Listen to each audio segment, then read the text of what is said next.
नमस्कार। आज हम हिंदी भाषा की 8वीं कक्षा की पाठ्य पुस्तक ज्ञान सागर के पाठ 14 बहू की विदा को पढ़ेंगे और समझेंगे। यह एक एकांकी है और यह है विनोद रस्तोगी जी द्वारा लिखी गई है। तो आइए इस पाठ को पढ़ते हैं। सबसे पहले इसमें पात्र दिए गए हैं कि कौन कौन से पात्र हैं इसमें। जीवनलाल, जो कि क्या है, एक धनी व्यापारी, और उसकी अवस्था कितनी है, उसकी उम्र है लगभग 50 वर्ष। राजेश्वरी जीवनलाल की पत्नी और उनकी उम्र है 46 वर्ष। ठीक है। रमेश उनका बेटा है, जीवनलाल का पुत्र, और अवस्था है उनकी 22 वर्ष। कमला रमेश की पत्नी और अवस्था 19 वर्ष। और प्रमोद है कमला का भाई, अवस्था 23 वर्ष।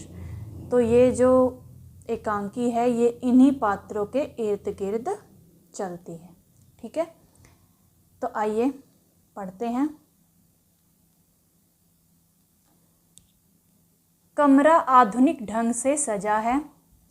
पर्दा उठने पर जीवनलाल खिड़की के समीप खड़े हुए दिखाई पड़ते हैं। वे बाहर की ओर देख रहे हैं। उनसे कुछ दूर हटकर ही प्रमोद विनम्र भाव से खड़ा है। चेहरे पर निराशाजन्य करुण भाव है। प्रमोद आगे बढ़कर धीमे स्वर में, क्या निर्णय लिया आपने, कि आपने क्या फैसला लिया। जीवनलाल, विदा नहीं होगी। प्रमोद, हर लड़की पहला सावन अपनी सखी सहेलियों के साथ हंस खेल कर बिताने का सपना देखती है।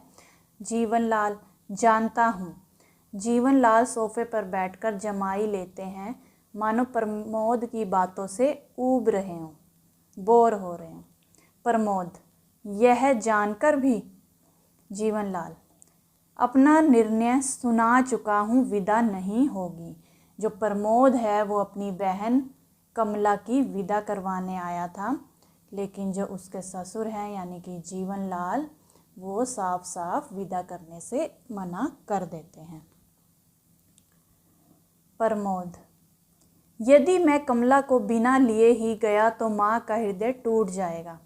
जीवनलाल, मैं मजबूर हूँ। अगर माँ बहन का इतना ही ख्याल था तो दहेज पूरा क्यों नहीं दिया। प्रमोद दीन स्वर में, अपनी सामर्थ्य के अनुसार जितना भी हो सका हमने दे दिया, कि जितनी हमारी गुंजाइश थी हमने उतना आपको दहेज दे दिया। फिर भी अगर, जीवनलाल कड़े स्वर में, अगर तुम्हारी सामर्थ्य कम थी तो अपनी बराबरी का घर देखते, झोपड़ी में रहकर महल से नाता क्यों जोड़ा। प्रमोद हाथ जोड़कर, जीवनलाल कहता है, उठकर आवेश में टहलते हुए, देना तो दूर, बारात की खातिर भी ठीक से नहीं की गई। भरी बिरादरी में जो हंसी हुई, उस करारी चोट का घाव आज भी हरा है। कि ना तो तुमने हमारे मेहमानों की, जो भी बाराती थे, उनकी खातिरदारी अच्छे से की, जिसका हमें आज भी दुख होता है कि हमारी हंसी उड़ी है। जाओ कह देना अपनी माँ से कि अगर बेटी को विदा कराना चाहती हो तो पहले उस घाव के लिए मरहम भेजें। प्रमोद, यह आप क्या कह रहे हैं। जीवनलाल, ठीक कह रहा हूँ। मेरा फैसला आखिरी है। विदा तभी होगी जब 5000 नगद दायां हाथ फैलाकर इस हाथ पर रख दोगे। प्रमोद, यह तो सरासर अन्याय है। शिकायत आपको हमसे है। उस भोली भाली लड़की ने आपका क्या बिगाड़ा है जो विदा ना करके आप उससे बदला ले रहे हैं। अगर रमेश बाबू होते, जीवनलाल, तो वह क्या कर लेता। मेरे सामने मुंह खोलने की हिम्मत नहीं है उसमें। वह मेरा बेटा है। तुम्हारी तरह बड़ों के मुंह लगने की बदतमीजी करने वाला कोई आवारा छोकरा नहीं। प्रमोद अपमान से तिल मिलाकर, बाबूजी, बेटी वाला समझकर ही आप मेरा अपमान कर रहे हैं, किंतु यह ना भूलिए कि आप भी बेटी वाले हैं। जीवनलाल हाँ, हम भी बेटी वाले हैं, लेकिन तुम्हारी तरह नहीं। पिछले महीने हमने भी गौरी की शादी की है। वह खातिरदारी की बारात वाले दंग रह गए यानी कि हैरान रह गए। इतना दहेज दिया कि देखने वालों ने दांतों तले अंगुली दबा ली, यानी आश्चर्यचकित हो गए। दांतों तले उंगली दबाना, आश्चर्यचकित होना। दर्द मिश्रित आवेश, तुम मेरी बराबरी करोगे? बेटी वाले होकर भी हमारी मूंछ ऊंची है, समझे? प्रमोद कहता है फिर जीवनलाल रमेश गया है गौरी को विदा कराने। गौरी कौन है? जीवनलाल की बेटी। कलाई पर बंधी घड़ी देखकर कुछ देर में ही उसे लेकर आता ही होगा। मेरी बेटी पहला सावन यहाँ बिताएगी। तुम्हारी बहन के सपने कभी पूरे नहीं होंगे, समझे? प्रमोद व्यंग्य से, जो हमारी बहन है क्या वह आपकी कोई नहीं है? जीवनलाल तेजी से, बेटी और बहू को एक तराजू में तोलना चाहते हो? बेटी बेटी है और बहू बहू। प्रमोद ठीक है, जब आप अपनी जिद पर अड़े हैं तो विनती करना व्यर्थ है। रुक कर धीमे स्वर में, क्या जाने से पहले एक बार बहन से मिल सकता हूँ? जीवनलाल जरूर, और हाँ, उसे यह भी बताते जाना कि अगली बार मेरे लिए मरहम लेकर विदा कराने कब आओगे? ऊंचे स्वर में, अरे सुनती हो गौरी की माँ, जरा बहू को भेज दो अपने भाई से मिल ले आकर। सहज स्वर में, मैं तब तक देखूं कि माली के बच्चे ने झूला डाला या नहीं। द्वार की ओर बढ़ते हैं। द्वार का पर्दा हटाकर मुड़ते हुए, गौरी के लिए झूला डाल रहा हूँ लॉन में। अब क्या? प्रमोद थका सा सोफे के पास खड़ा है। अंदर से कमला आती है। चांद से सुंदर मुखड़े पर उदासी की घटा है। प्रमोद के पास जाकर चुपचाप खड़ी हो जाती है, सिर नीचा किए। प्रमोद भारी स्वर में, कैसी हो कमला? अच्छी तरह तो हो? कमला सिसकने लगती है। प्रमोद आर्द्र स्वर में, कमला रो मत, इन मोतियों का मूल्य समझने वाला यहाँ कोई नहीं है। कमला सिसकती हुई, भैया क्या? प्रमोद घबराओ मत, मैं जल्दी ही फिर आऊँगा और उस बार विदा अवश्य होगी। मैं चोट का मरहम लेकर आऊँगा। कमला ना समझने के ढंग से, मरहम? प्रमोद हाँ कमला, हमारे व्यवहार से बाबूजी के कलेजे में घाव हो गया है। उन्हें मरहम चाहिए और उस मरहम की कीमत है 5,000 रुपये। कमला चौंक कर भाई की ओर देखती है। प्रमोद तुम चिंता ना करो कमला, इस गिरे हाल में भी मकान 7-8 हज़ार में बिक ही जाएगा। कमला व्याकुलतापूर्ण आग्रह से, मेरी विदा के लिए घर ना बेचना भैया, आपको मेरे सुख सुहाग की सौगंध है। 1-2 साल में विमला का विवाह भी आपको कराना है। प्रमोद बीच में ही, लेकिन तुम? कमला मेरी चिंता आप ना करें, सच विदा ना होने से मुझे जरा भी दुख ना होगा। प्रमोद कमला गौरी आ रही है, बहुत अच्छा स्वभाव है उसका, हर समय हंसती हंसाती है। उसके साथ रहकर मुझे सखी सहेलियों की कमी बिल्कुल नहीं अखरेगी, आप विश्वास करें भैया। प्रमोद कहता है, लेकिन आज नहीं तो कल रुपया देना ही पड़ेगा कमला, कागज के टुकड़ों पर अपना स्नेह और प्यार बेचने वालों के बीच तुम इस तरह कब तक रह सकोगी? कमला, धीरे धीरे सब ठीक हो जाएगा भैया। माँ जी ममता की मूर्ति हैं ही और बाबूजी जरा जिद्दी स्वभाव के हैं। समय के साथ वे भी सब भूल जाएंगे। प्रमोद, मुझे तो ऐसा नहीं लगता। सब एक ही धातु के बने हैं। हो सकता है माँ जी की ममता सिर्फ दिखावा हो। अंदर से राजेश्वरी का प्रवेश। गोरा रंग, स्वस्थ शरीर, सफ़ेद साड़ी और ब्लाउज पहने हैं। राजेश्वरी, कैसा दिखावा? प्रमोद चौंक पड़ता है। प्रमोद और कमला उनकी तरफ देखते हैं। राजेश्वरी, दूसरे सोफे पर बैठी हुई, बैठ जाओ तुम लोग। हंसकर क्या बातें हो रही थी भाई बहन में? प्रमोद, बस कुशल क्षेम पूछ रहा था कि कुशल मंगल पूछ रहा था। राजेश्वरी, हाँ, विदा के लिए क्या कहा उन्होंने? प्रमोद मौन रहता है। कमला दृष्टि नीचे कर लेती है। राजेश्वरी समझ गई। अपनी जिद के आगे तो वे किसी की सुनते ही नहीं। जब तुम्हारी चिट्ठी आई थी तभी मना कर रहे थे।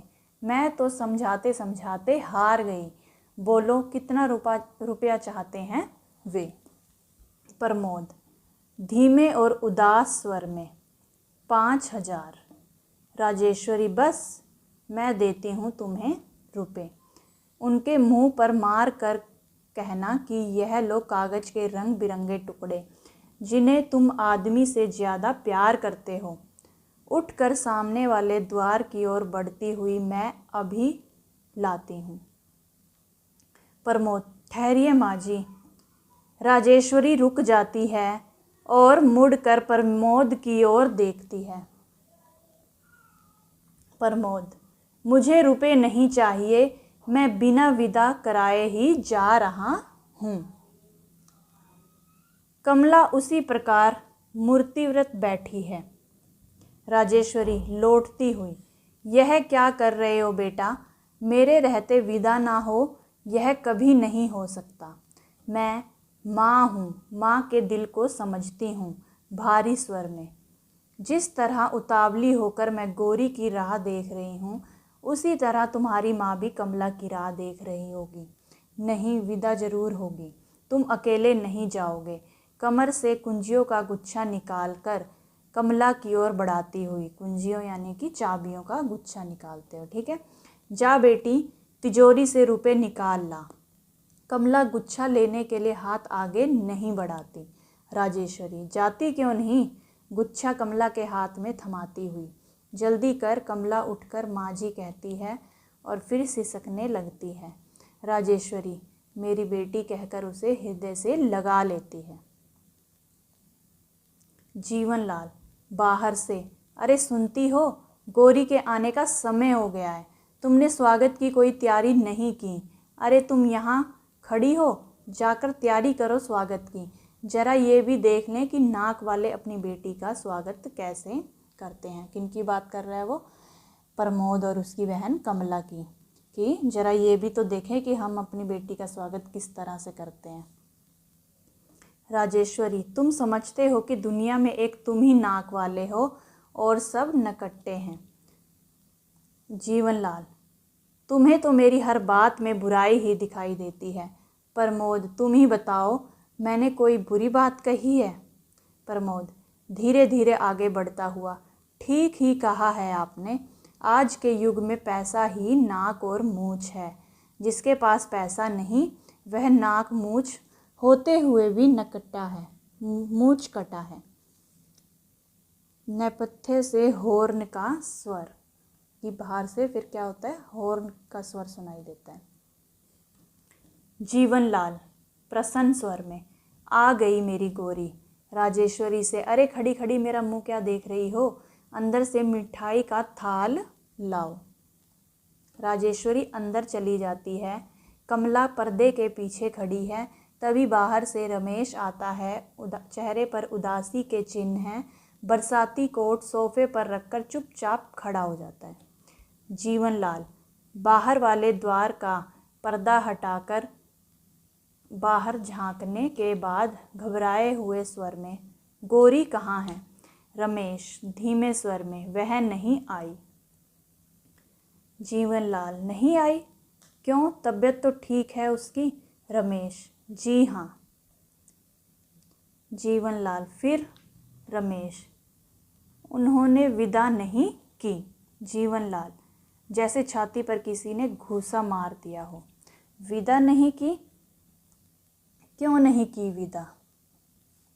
रमेश कह रहे थे दहेज पूरा नहीं दिया गया। जीवनलाल हमने तो जीवन भर की कमाई दे दी और उनकी नज़र में दहेज पूरा नहीं दिया गया, लोभी कहीं के। राजेश्वरी वापस आकर, उन्हें क्यों भला बुरा कह रहे हो? बेटी वाले चाहे अपना घर द्वार बेच कर दे दें, पर बेटे वालों की नाक भौं सिकुड़ी ही रहती है। जीवनलाल मगर शराफत और इंसानियत। राजेश्वरी बीच में ही, अब शराफत और इंसानियत की दुहाई देते हो? कुछ देर पहले तो। जीवनलाल चुप रहो तुम। राजेश्वरी बहुत चुप रही, अब नहीं रहूँगी। आखिर क्या कमी है बहू के दहेज में, मगर तुम हो कि? जीवनलाल अनसुनी करके, मेरी बेटी की विदा न करके उन्होंने मेरा अपमान किया है। मैं राजेश्वरी तुम भी तो किसी की बेटी की विदा ना करके अपमान कर रहे हो किसी का। जीवनलाल चीख कर, गौरी की माँ। राजेश्वरी अब भी आंखें नहीं खुली? जो व्यवहार अपनी बेटी के लिए तुम दूसरों से चाहते हो वही दूसरे की बेटी को भी दो। जब तक बहू और बेटी को एक सा नहीं समझोगे, ना सुख मिलेगा ना ही शांति।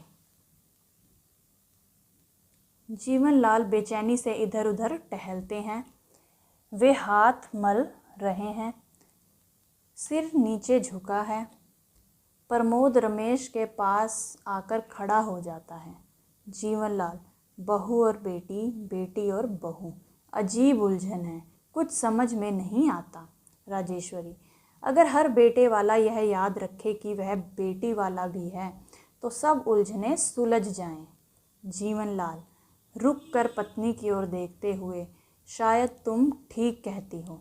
प्रमोद आगे बढ़कर धीमे स्वर में, अब मुझे आज्ञा दीजिए बाबूजी।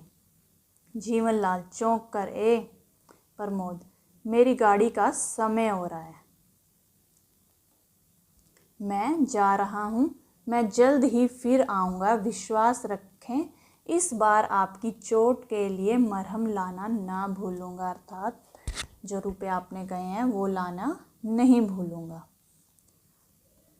जीवनलाल दुखी स्वर में, ठहरो प्रमोद, मुझे और लज्जित ना करो बेटा, मेरी चोट का इलाज बेटी की ससुराल वालों ने दूसरी चोट से कर दिया है। प्रमोद लौटता हुआ आश्चर्य से, बाबूजी। जीवनलाल निश्वास छोड़कर, कभी कभी चोट भी, मतलब लंबी सांस छोड़ते हुए, कभी कभी चोट भी मरहम का काम कर जाती है बेटा। राजेश्वरी की ओर मुड़कर, अरे खड़ी खड़ी हमारा मुंह क्या ताक रही हो, अंदर जाकर तैयारी क्यों नहीं करती, बहू की विदा नहीं करनी है क्या? कमला हर्ष के आंसू पोंछती हुई शीघ्रता से अंदर जाती है। जीवनलाल मंद गति से खिड़की की ओर बढ़ते हैं और तभी धीरे धीरे यवनिका गिरती है, अर्थात पर्दा गिरता है। तो यहाँ पर ये एकांकी ख़त्म होती है। तो आपने देखा कि इस एकांकी में जो जीवनलाल है, जीवनलाल ने अपनी बहू की विदा ना करके बहुत बड़ी गलती कर रहा था, लेकिन अंत में जब उसकी बेटी की विदा उसके ससुराल वालों ने नहीं की, तब उसे समझ में आया कि बहू और बेटी में हमें अंतर नहीं करना चाहिए। ठीक है, तो आशा करती हूँ आपको यह एकांकी अच्छे से समझ में आ गई होगी। तो मिलते हैं अगली वीडियो में, तब तक के लिए नमस्कार।